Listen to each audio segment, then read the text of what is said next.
What's up, guys? Welcome back to the Disillusioned Church Girl series. My name is Simone, and let's dive into chapter 5, Viva Las Vegas. So before we dive into the Viva Las Vegas chapter, I wanted to make some corrections from last week. So I noticed on my board here, I noticed that I had said that in August of 2007 that we had the Day of Ruth in Milwaukee, Wisconsin. Now, with all of the facts and memories that I have in my brain, I just mixed it up, but and someone else had brought it to my attention, but it wasn't the Day of Ruth, it was the summit. And so the summit was an annual convention that we did every year in Lansing, Michigan. And what we would do was we would have the convention at a hotel, and then we would use their ballrooms to hold services. So it's basically like church for 3 days straight, and we would do it every single year. And so this particular year, August of 2007, it was usually in September, but for some reason it was like probably the end of August. And so we had it in Milwaukee, Wisconsin. And so I had said that this was a prominent event on my timeline because, again, the Hosey family was not there, and they held prominent positions in the church, and we noticed that. So not going to rehash all of that, but I just wanted to correct that was called the summit and not the Day of Ruth. The next thing I wanted to talk about that I wanted to show you guys was I had mentioned in the previous video that there was something called the no toss, which was something that was very important leading up to us coming to Las Vegas, because Pastor had said that there was going to be this great anointing that was going to come, and it was going to like change the world and stuff. And so of course nobody wants to miss out on that, right? No, and especially me. I've been trying to have this relationship with God this whole time and things like that. So this was very alluring to me, like, okay, this is what I've been waiting for. This is what I'm looking for. I want to see God's glory. I want to see his miracles and things like that. So I had mentioned in the previous video that they had made an entire emblem and put it on their pulpit desk where they preach. It was like a glass. I think it was one of the saints or church members had bought them a church pulpit to preach from, and they put the emblem on the desk. And so I found a picture of it. I had to redact it so you guys can't see the exact name, but I just wanted to show you a little bit if you look really closely. So this was I don't want you to see me closely, but this was where it said no toss, which again, that was a word I made up, but it was similar to the Greek word that my pastor had found that represented the best robe and the best anointing. And so this was like the emblem. And I believe he would put this emblem, no, he didn't, I was going to say he puts it on his tailor-made suits that he got all the time. He got several of those, but no, he had got a different emblem, but it was something similar. But I guess instead of the robe, he put his initials in the center. But I just find this very interesting because, like, this was the whole reason why we came to Las Vegas, and now they completely got rid of it. And I don't know if they still talk about it, which they might start talking about it now because I'm mentioning it. The reason why they probably got rid of this emblem is because they don't want to be held accountable to it. So it's been 13 years and there hasn't been a trace of this so-called best anointing that has swept the land. Like, people don't even know who they are here in Las Vegas. Like, people always ask me, like, oh, what church do you go to? And I would tell them nobody ever knew where that church was. They have not made like a significant mark in this city. And at the very least, they could have just, made a huge mark with their community service and things like that if this hadn't came yet per se. And they've done community service, but I'm just saying no one knows them by name, basically. There's a couple churches here that even people who don't go to church are familiar with, and so that's the kind of presence that I feel like a church should have. in a positive light. Another point I wanted to make is that we used to get so many messages, so many words from God and things like that, allegedly. So much information that it's hard to hold them accountable to the things that they have said. So, like, for example, one of the messages I preached was that for single women, which we'll dive into this later, but 1,000 men were going to come to the church for the single women. Because if for some reason churches are filled with single women, and we'll talk about that too, because that's a big issue to talk about. And I think part of the reason why is because women are very vulnerable and we are very emotional creatures, so that we get drawn in with through emotion. So I don't want to that's like a whole different video, but churches are filled with single women, mostly like single Black women. And so I think like pastors prey on single Black women. So one of the messages was 1,000 men were going to come to the church and marry, and then they would be married or whatever. That hasn't happened. And so, again, when you get so many words and things like that, and so much information, you don't retain certain things. But I'm sure a lot of women are holding on to that one. But since we've been here, I'd say maybe one man had came from Las Vegas to our church and like actually stayed in the church. And so we'll dive more into that. I have so much information. I have to like organize it. But as I'm talking to you guys, I'm triggering different memories are triggering me. And so it's difficult sometimes to stay on track as I talk. But anyways, yes, this is the no toss emblem. So I also wanted to, before we dive into chapter 5, I wanted to talk about, or just kind of summarize Sherlock Moan's discoveries. So basically, in a nutshell, I believe we came to Las Vegas because of what happened in this particular book. And if you haven't gotten it, again, check it out on Amazon.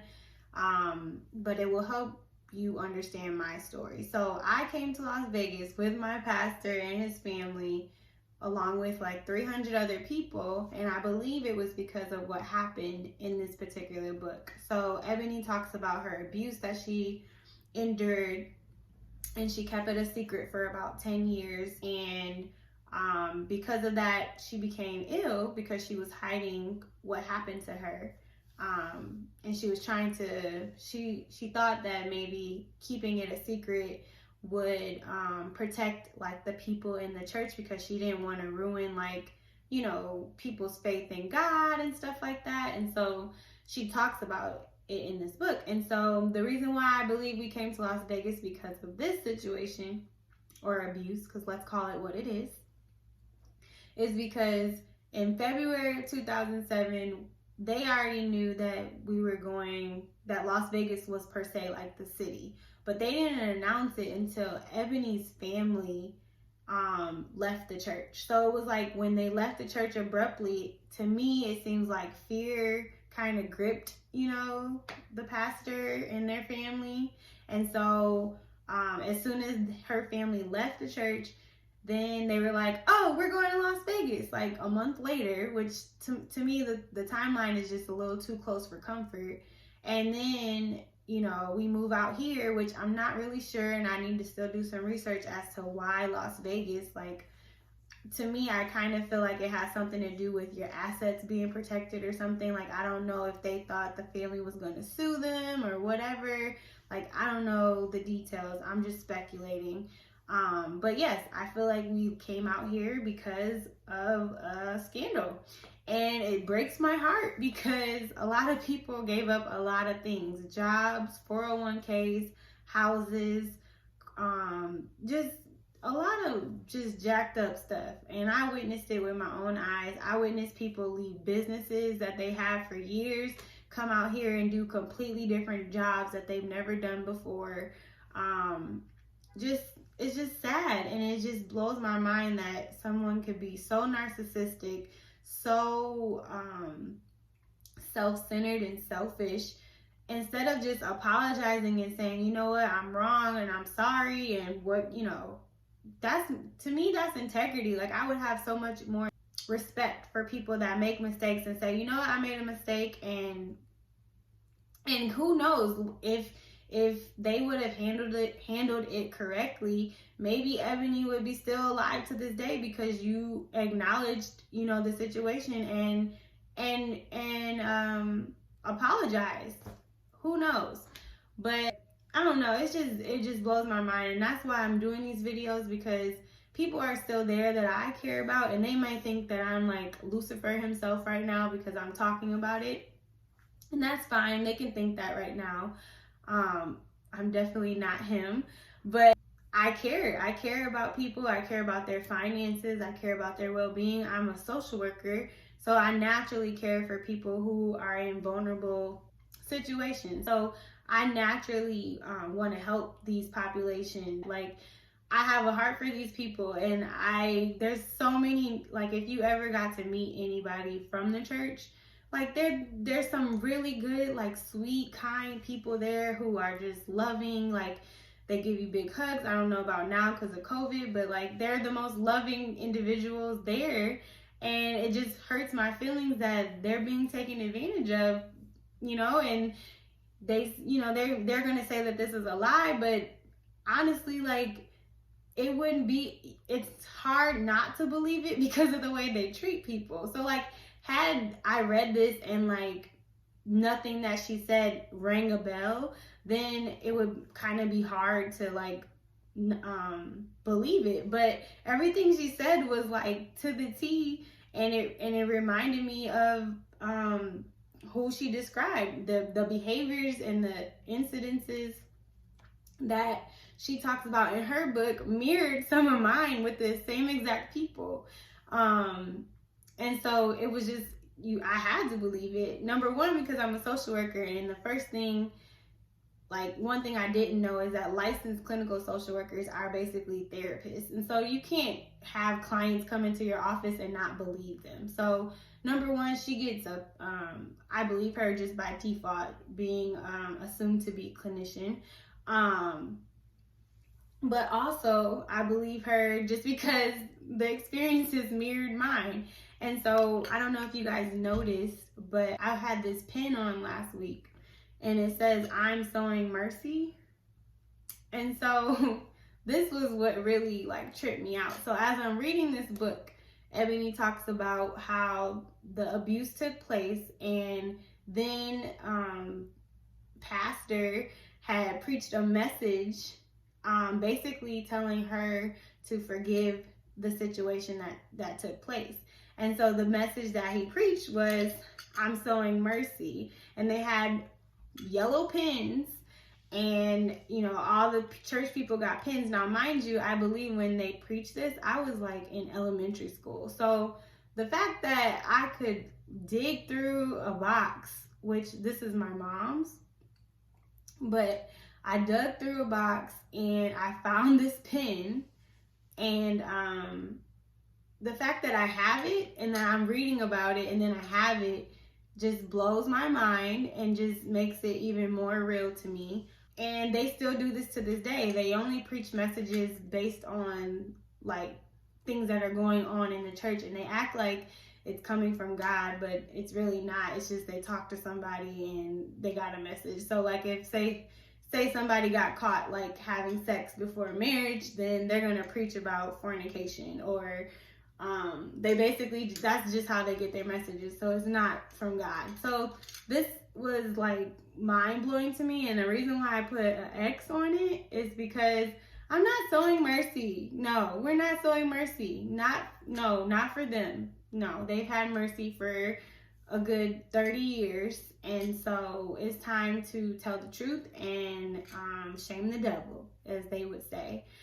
So yes, I have this pin. If you read the book, you'll hear about a pin that says "I'm sowing mercy." This is the exact pin, and I don't find it a coincidence that I moved from Lansing, Michigan to Las Vegas, and I have this pin in my possession. So yeah, it's real, and people are out here really taking advantage of people, and it's ridiculous and it's unacceptable, and I'm calling it out. So that's the summary that I have regarding Sherlock Moan's speculation. So if you have any questions, comments, concerns, leave them in the comment box. I also wanted to talk about, I had someone reach out to me from out of the country who said that my videos were really helpful, and it really touched my heart. And so I created an email just in case you guys or anyone that's watching just wanted to kind of like share their experiences, whether they went to my church or not. This was someone out of the country, so they're not even familiar with my church. And so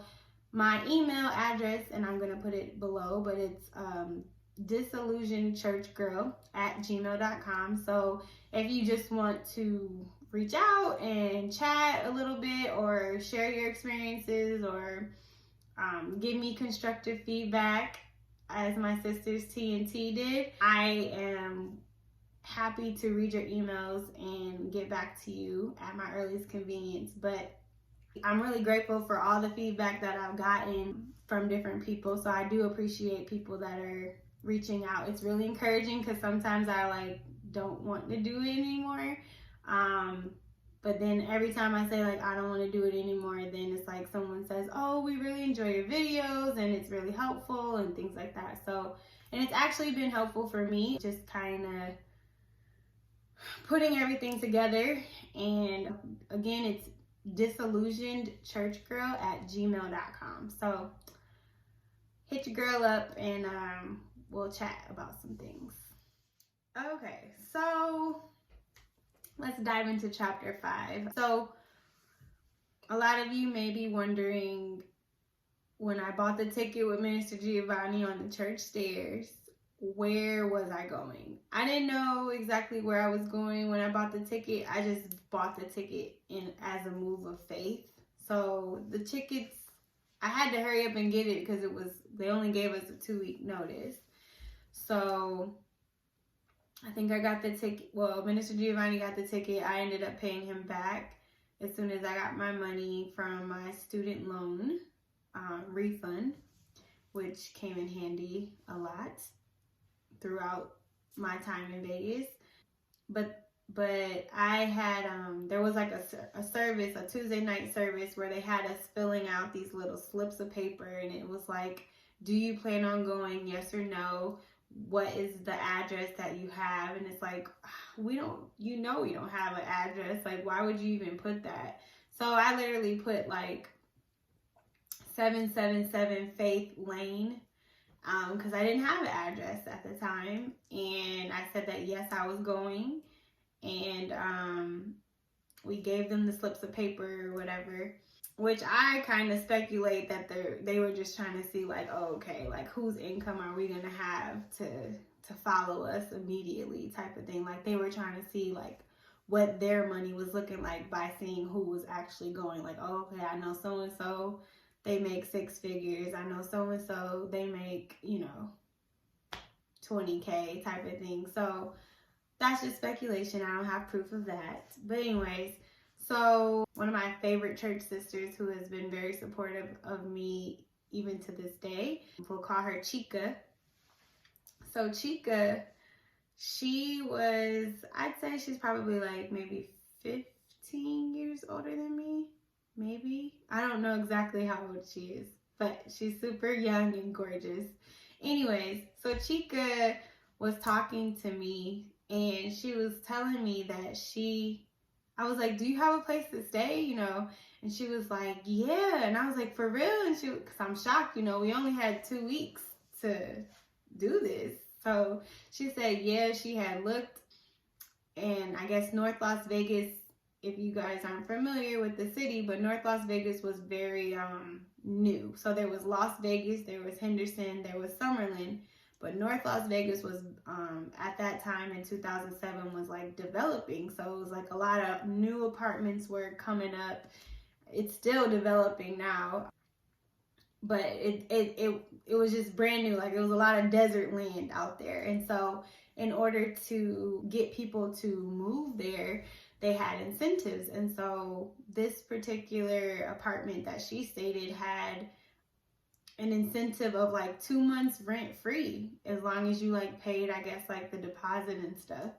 So she said she had 2 months free. And so I was like, oh my God, can I come with you? I have money, I have money coming. Basically, I can help. And I need to double check and make sure that I remember paying like towards a bill or something, but Chica, I got you. I'm in a better place right now. But I feel like I probably did give her some money for the time. I think we stayed there myself. So it was me, Joy, and Lily. We all stayed with Chica. And so me, Joy, and Lily were teenagers. And then Chica was like maybe 15 years older than us. So she said yes, we could come with her or stay with her temporarily. And so again, my mom was a 4, but she was making preparation to come. I didn't stop her because, and I should have, just knowing what I know now. But, I basically left her with all the stuff because I was kind of in disbelief that she was coming. So, like, I just packed my clothes and I was hoping that she wasn't coming so that if anything went awry, I had a home to come to, some stability. And so she was packing up as well. And so I feel bad now because, she did end up coming. And so she was basically responsible for like all my stuff. And so like I don't even know. She sold a lot of my things.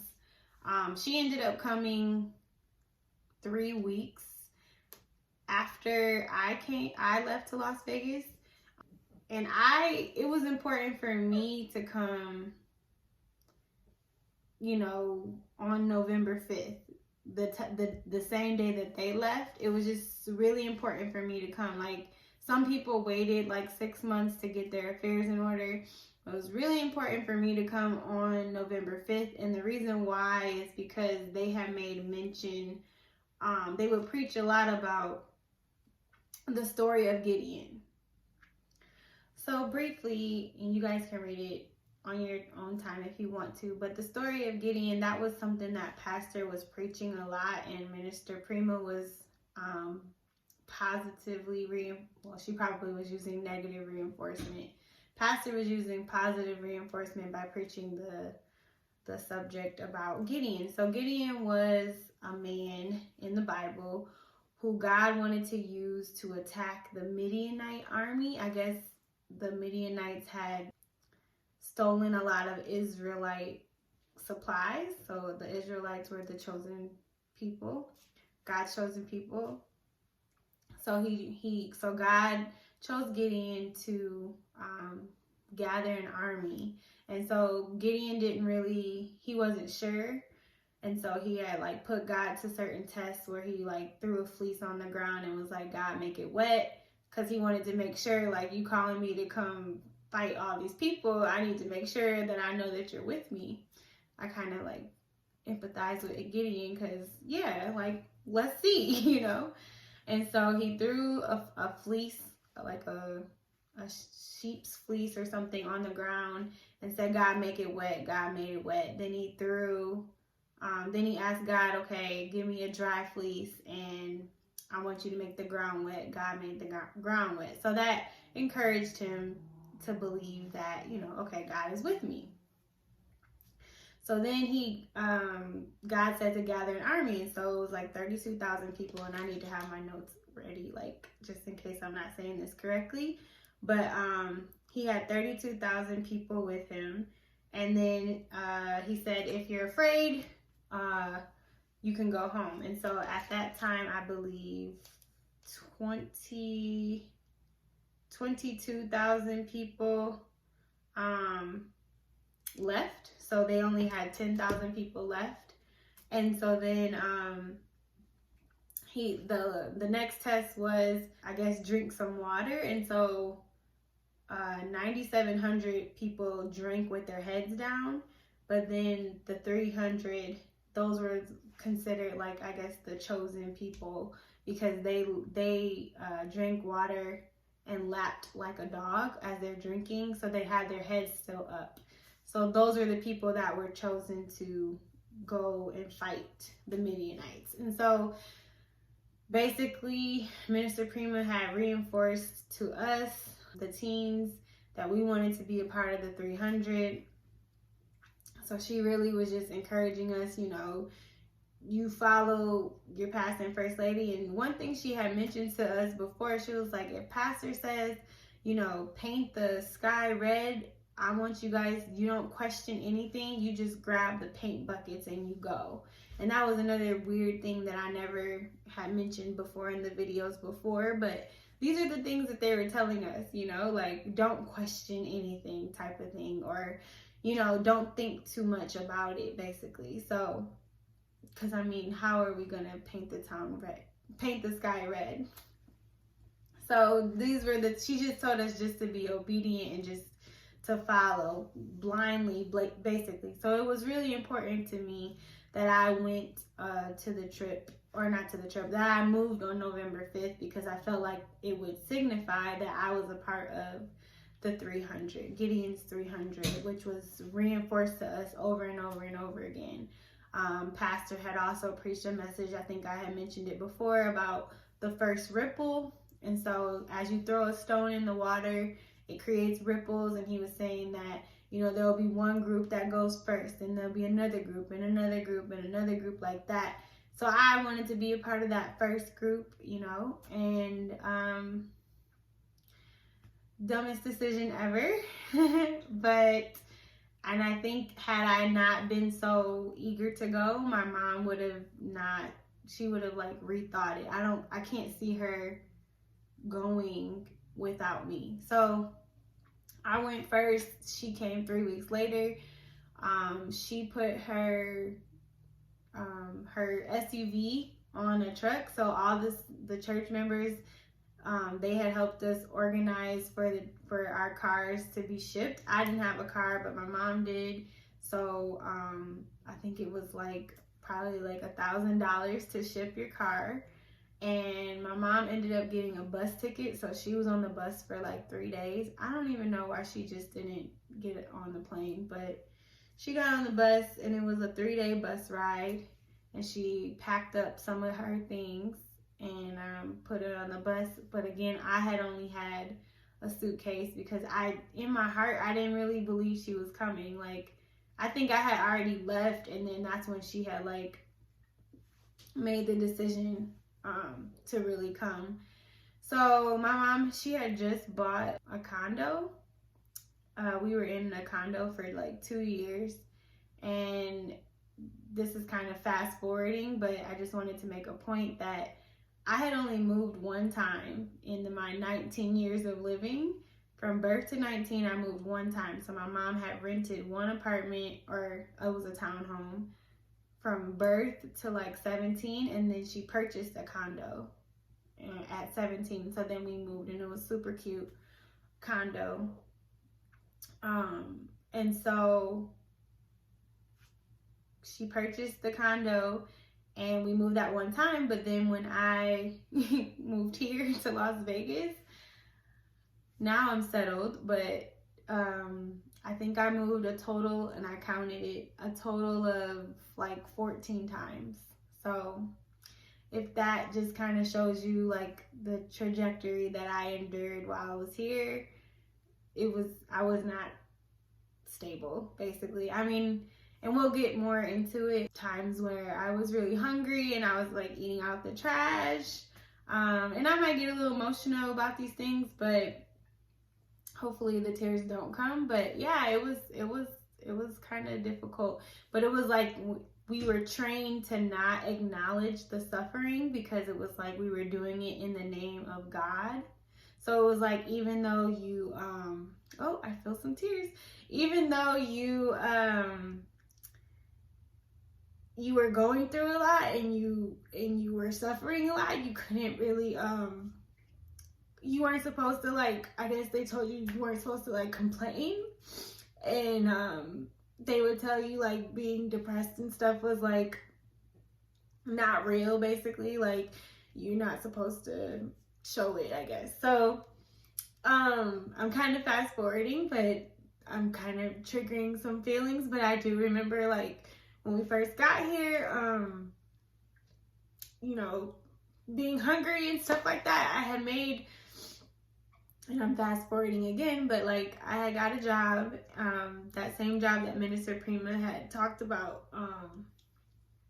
She asked me if I liked children, and I was like, okay, yeah, I guess. Like, and at the time I was at LCC, Lansing Community College, and I didn't know what I wanted to do. I didn't know what I wanted to be. I didn't know what I was going to school for. I was just getting my like prerequisites done.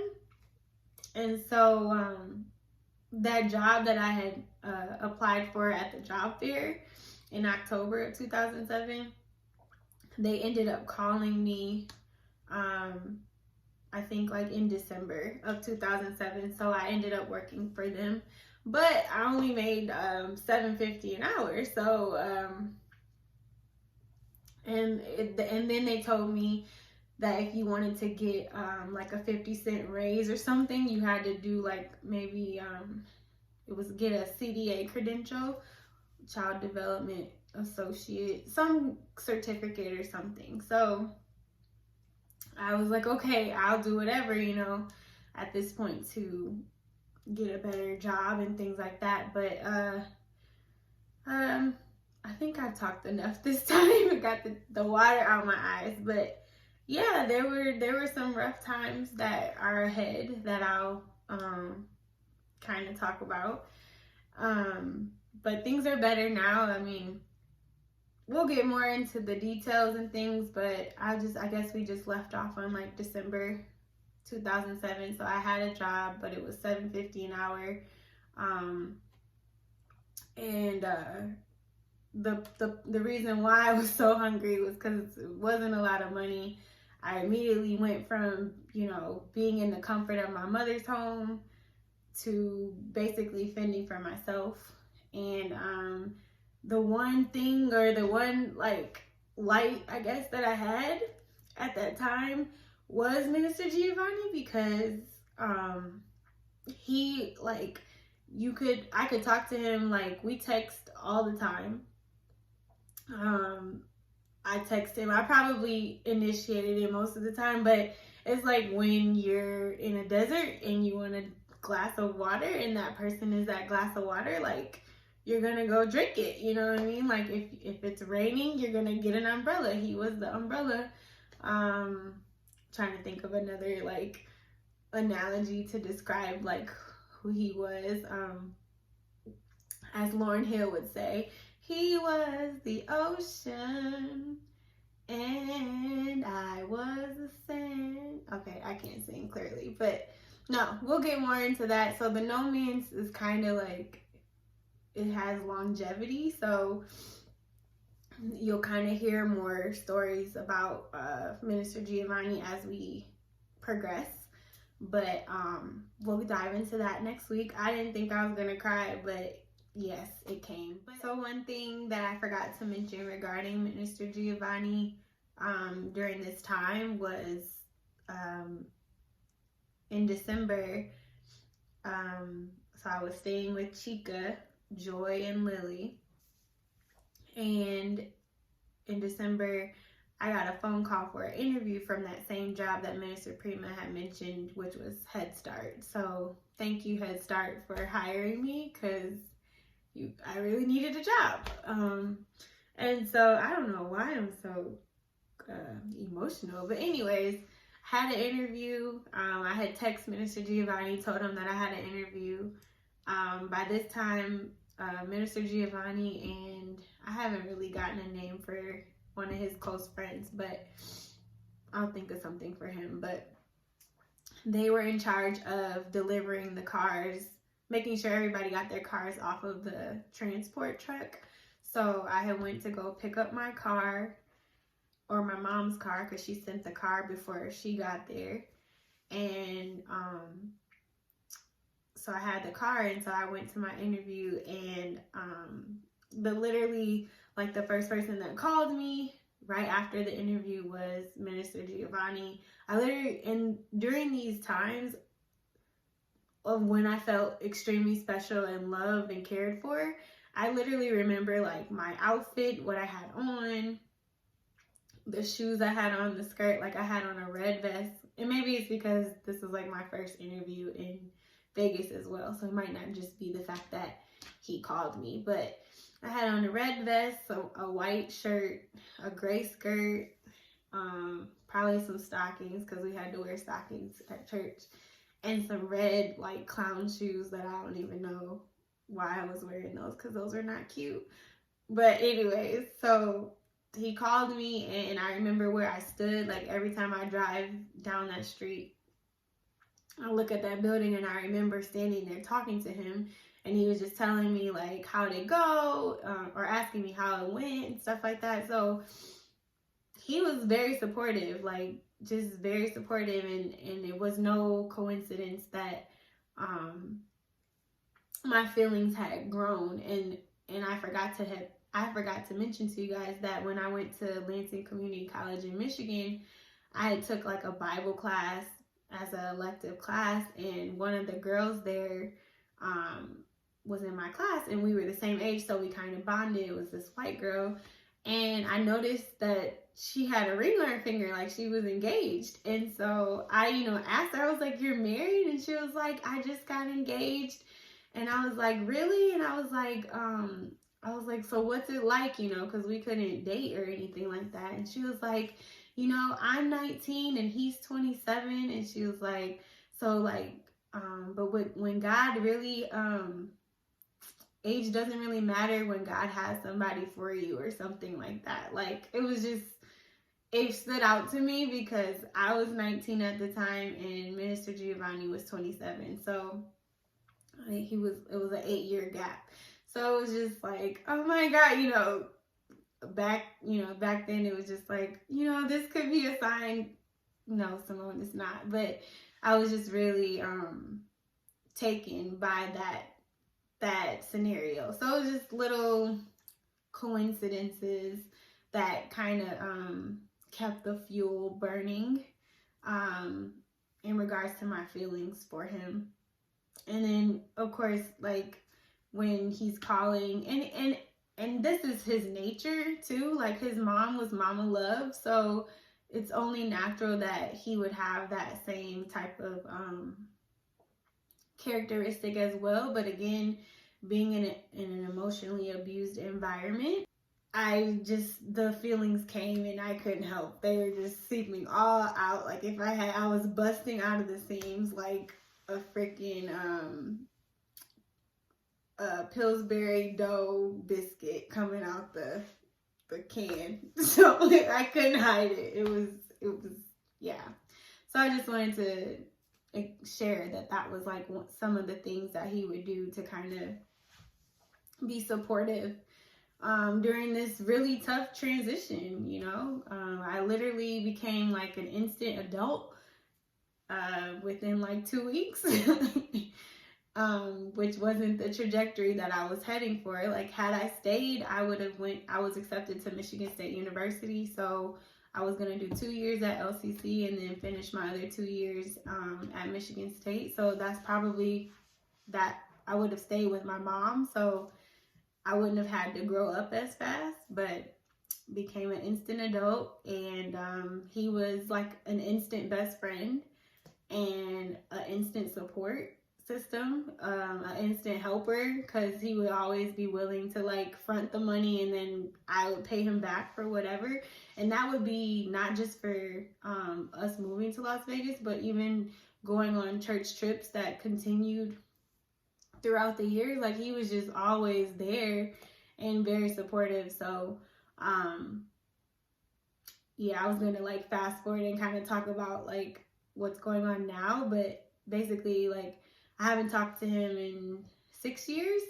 But in case he's watching, I still hold him despite like all the things that have happened.